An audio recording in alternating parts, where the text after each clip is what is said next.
देखते हैं कि एक हमने उदाहरण लिया है, ये भी आपके दैनिक जीवन का ही है कि कुछ कक्षा 6 के बच्चे हैं और उनको 5 विद्यार्थी हैं, उनके पूर्णांक 600 में से प्राप्तांक मिले हैं। राम, आकाश, प्रिया, मुस्कान और किरण। अब टेबल को देखकर भी आप बता सकते हैं कि किस बच्चे को सबसे अधिक अंक मिले हैं। तो मुस्कान को सबसे अधिक अंक 550 600 में से, और सबसे कम अंक किस विद्यार्थी को प्राप्त हुए हैं? तो प्रिया को 300 अंक प्राप्त हुए हैं, जो सबसे कम है, उसको अधिक मेहनत की आवश्यकता है। अब इस जो सारणी के रूप में हमारे आंकड़े हैं, उसको हम आकर्षक रूप में दंड आरेख द्वारा कैसे दिखाएं? तो बच्चों, इसको हम सीखते हैं। यहाँ पर यही टेबल है और हम यहाँ पर दंडों के माध्यम से, जो कि आयताकार दंड हैं, आप ये देख रहे हैं कि आयताकार दंडों के द्वारा हम इसको प्रदर्शित कर सकते हैं।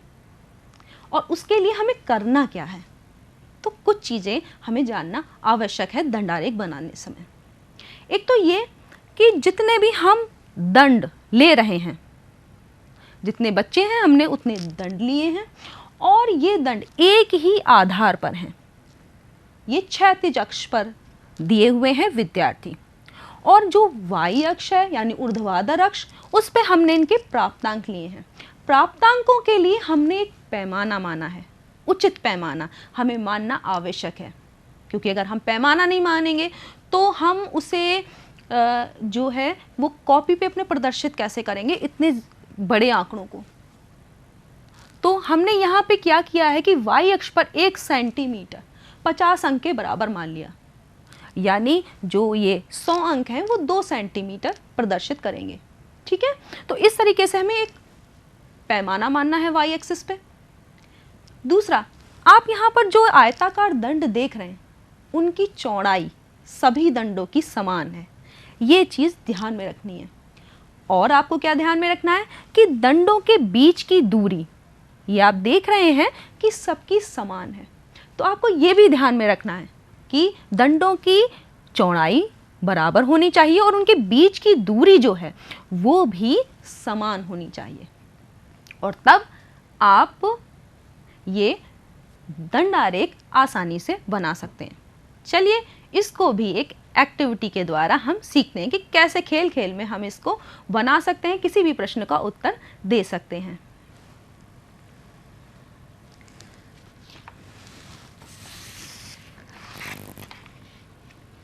ये देखिए बच्चों, ये एक दंड आरेख के लिए हमने एक एक्टिविटी के लिए बनाया है। इसमें देखिए राम, आकाश, प्रिया, मुस्कान और किरण। अब इनके लिए हमें जो आयताकार दंड हैं वो बनाने हैं, और जिससे कि हम इनके बारे में सूचनाएं दे सकें। तो बच्चों, इसके लिए क्या करते हैं, आप इस तरह की पट्टियां बना लीजिए, और ये देख रहे हैं आयताकार पट्टियां जो हैं वो आपकी चौड़ाई में एक बराबर हैं, और इसके द्वारा हम खेल खेल में अभी देखिएगा किस तरीके से इस प्रश्न का उत्तर दे पाएंगे। तो राम के लिए हमने क्या किया, राम को कितने 450 अंक मिले हैं 600 में से। तो हमने यहाँ पर राम वाली जो दंड है इसको इस तरीके से देख रहे हैं आप, किस तरह से हम खेल खेल में सीख रहे हैं। ये 450 तक आपने इसको प्रदर्शित कर दिया। आकाश को अंक मिले हैं 500। तो अब हमने क्या किया, आकाश के लिए आप इस तरह से किसी और प्रश्न को भी हल कर सकते हैं। ये देखिए आकाश का हो गया। अब प्रिया को 300 अंक मिले हैं, तो हमने क्या किया, ये हो गए प्रिया के अंक। और अब मुस्कान को सबसे ज़्यादा 550 अंक मिले हैं, तो अब हम इसको भी दिखा देंगे। और किरण को 400 अंक, तो किरण के लिए भी यहाँ पर देख रहे हैं कि हम इसको देखते हुए 400 अंक आसानी से हमने खेल खेल में एक्टिविटी के द्वारा देख लिया। आप कोई और प्रश्न हो तो आप इसके प्राप्तांक या कोई और भी चीज़ को आप बदल कर इन स्ट्रिप्स को आगे पीछे करके, और आप दूसरे प्रश्न के लिए भी इसी तरह की पट्टियों से आप दंड आरेख खींच सकते हैं। अब इस दंड आरेख को देखिए कि किस दंड की लंबाई सबसे अधिक है। तो आप देख रहे हैं कि ये जो मुस्कान को जो प्राप्तांक मिले हैं वो सबसे अधिक है, क्योंकि इस दंड की ऊंचाई सबसे ज़्यादा है। और सबसे कम अंक किसको मिले हैं? प्रिया को, क्योंकि इस दंड की ऊंचाई सबसे कम है। तो आप इस दंड आरेख को देखकर या बार डायग्राम को देखकर आसानी से निष्कर्ष पर पहुंच सकते हैं, सूचनाएं प्राप्त कर सकते हैं। तो खेल खेल में आपने इसे भी सीख लिया। अब इस दंड आरेख को हम ग्राफ पेपर पर भी खींच सकते हैं। ग्राफ पेपर पर खींचने का हमें फायदा क्या है? ग्राफ पेपर जब हम यूज करते हैं तो उसमें पहले से ही 1-1 सेंटीमीटर के ये बड़े बड़े खाने आपको दिखाई दे रहे होंगे, ये बने होते हैं। तो हमारे जो हम इस पे खींचते हैं उसकी शुद्धता, एक्यूरेसी बढ़ जाती है, गलतियों की संभावना कम हो जाती है। तो ग्राफ पेपर पे हम इसे और अच्छे तरीके से भी दिखा सकते हैं। लेकिन आपको ये ध्यान में रखना होगा कि आपको यहाँ पर पैमाना लिखना होगा ऊपर, कि आपने कौन सा पैमाना माना है। 1 सेंटीमीटर किसके बराबर है? तो यहाँ 1 सेंटीमीटर 50 अंक के बराबर है। और आपको वाई एक्सिस पे प्राप्तांक दिखाने हैं, शिक्षार्थी जो है हमें एक्स एक्सिस पे दिखाने हैं। यहाँ पर भी आप देख रहे हैं कि जो हमने दंड या बार खींचे हुए हैं उनकी चौड़ाई बराबर है। और क्या है? इनके बीच की दूरी भी, दंडों के बीच की दूरी भी बराबर है। तो आप ये ध्यान में रखेंगे तो आप बार डायग्राम आसानी से बना सकते हैं। दंड आरेख के निरूपण से संबंधित आवश्यक नियम जो मैंने अभी बताए थे एक बार फिर से दोहरा लेते हैं कि दंड आरेख की विषय वस्तु को ग्राफ के ऊपर लिखेंगे शीर्षक के रूप में। पैमाना अवश्य लिखना है आपको, और पैमाना इस तरीके का होना चाहिए कि हमारा जो चित्र हम बना रहे हैं, जो दंड आरेख बना रहे हैं, वो इतना भी बड़ा ना हो जाए कि हमारे कॉपी में या हम जिस चार्ट पे या जिस चीज़ पे भी बना रहे हैं उसमें आए ही ना, या फिर इतना छोटा हम बना दें कि वो चित्र स्पष्ट ही ना हो। तो इस पैमाने को ध्यान में रखना होगा। सभी दंडों की चौड़ाई बराबर होनी चाहिए, दंडों के बीच की दूरी भी बराबर होनी चाहिए, और दंड एक ही आधार पर होने चाहिए। तो इस तरीके का अगर हम ध्यान में रखेंगे तो हम अच्छा दंड आरेख बना सकते हैं और आंकड़ों को सुंदर, आकर्षक और सहज रूप में दिखा सकते हैं। अब अगर इस तरह का हो कि ये हमने अभी जो दंड आरेख बनाया था उसमें 1 गुण वाले आंकड़े थे, शिक्षार्थी दिए थे और उनके प्राप्तांक दिए थे। लेकिन अगर प्रश्न इस तरीके का हो कि उसमें भिन्न भिन्न गुण वाले आंकड़े हों और उन्हें एक साथ प्रदर्शित करना हो, तब हम दंड आरेख कैसे खींचें? तो बच्चों उसे मिश्र दंड आरेख द्वारा हम दिखाते हैं। इसके लिए एक एग्जाम्पल है कि विद्यालय में कक्षा 6, 7, 8 में बालक, बालिका और कुल शिक्षार्थियों की संख्या की एक सारणी दी हुई है। और इस सारणी में आप देख रहे हैं कि 3 गुण वाले आंकड़े हैं, यानी कक्षा 6, 7, 8 के बालकों के आंकड़े हैं, बालिकाओं के आंकड़े हैं और योग के आंकड़े हैं। तो अभी हम लोगों ने जब दंड आरेख बनाया था तो क्या किया था? एक तरह की, एक कलर की ही स्ट्रिप्स का इस्तेमाल किया था। जो हमने पट्टियां आयताकार काटी थी वो एक कलर की थी, क्योंकि 1 गुण वाले आंकड़े थे। अब हम क्या करेंगे?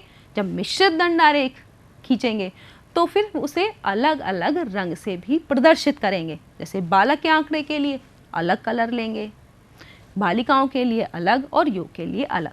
तो चलिए बच्चों इसको भी एक एक्टिविटी के द्वारा देखते हैं। ये देखिए मिश्रित दंड आरेख हम कैसे बनाएं। तो यहाँ कक्षा 6, कक्षा 7 और कक्षा 8 तीनों में बालक, बालिकाओं और योग के आंकड़े हैं। तो देखिए हमने क्या किया कि बालक के आंकड़ों को दिखाने के लिए जो हमने आयताकार पट्टियाँ ली हैं, जिनको हम दंड कहेंगे, वो एक कलर के हैं जो हमने ये लिए हैं। बालिकाओं के लिए हमने दूसरे कलर का इस्तेमाल किया है और योग के आंकड़े हम तीसरे कलर से दिखाएंगे। अब इसे कैसे करेंगे ये देखते हैं। तो आप देख रहे हैं कि कक्षा 6 में बालकों की संख्या क्या है? 20। तो हम यहाँ पर उसी तरीके से जैसे हमने जो 1 गुण वाले आंकड़े थे उनको दिखाया था, ये देखिए यहाँ से 20 बालक हो गए। अब कक्षा 6 की बालिकाएं कितनी हैं? 35। तो यहीं पे ही हम कक्षा 6 में ही इसको दिखाएंगे और कहाँ तक ले जाएंगे इस दंड को? 35 तक। ये हो गया, ये देखिए। और अब योग कितना हो जाएगा? योग है 55।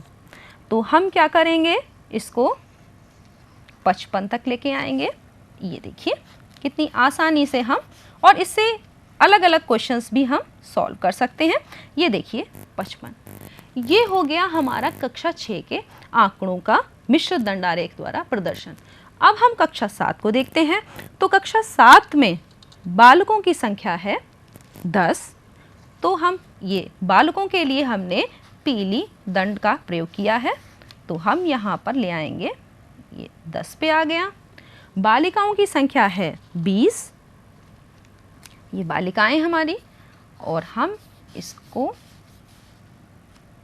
20 पे करेंगे, यहाँ से देखिए। और योग हमारा है 30, 10 बालक 20 बालिकाएं, योग कितना हो गया? 30। ये हो गया। अब 8th का देखें, तो 8th में कक्षा 8 में 25 हमारे बालक हैं, तो हमने इसको जो है 8th वाले में, ये देखिए 25 हमारे बालक हो गए। बालिकाएं हमारी हैं 15, तो हम इसको जो ये बालिकाओं के लिए दंड है उसको कहाँ तक ले जाएंगे? 15 तक। अब देख रहे हैं कि हम लोग खेल खेल में कितने अच्छे से इसको कर पा रहे हैं। और योग हो गया 40, तो हमने इसको बना लिया। ये देखिए कितनी आसानी से हम लोगों ने मिश्र दंडारेख बना लिया है। ये आप भी कर सकते हैं, बहुत आसान है। और इससे अब हम कैसे सूचनाएं प्राप्त करें? तो अगर मैं आपसे ये पूछूं कि किस कक्षा में विद्यार्थियों या शिक्षार्थियों की संख्या सबसे ज़्यादा है, तो आप देख रहे हैं कि योग वाली दंड को देखिए।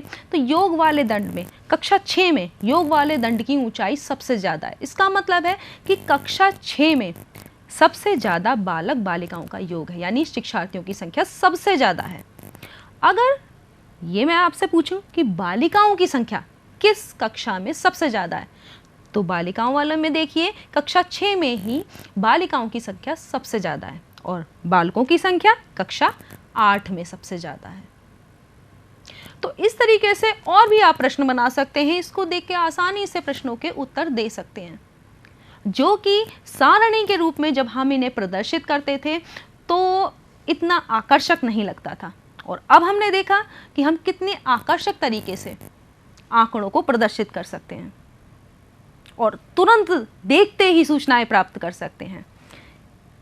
इसको भी हम ग्राफ पेपर पर निरूपित कर सकते हैं। ग्राफ पेपर पर निरूपित करने का मैंने एक फ़ायदा आपको बताया था कि आपकी एक्यूरेसी, शुद्धता बढ़ जाती है, आपसे गलतियां कम होंगी।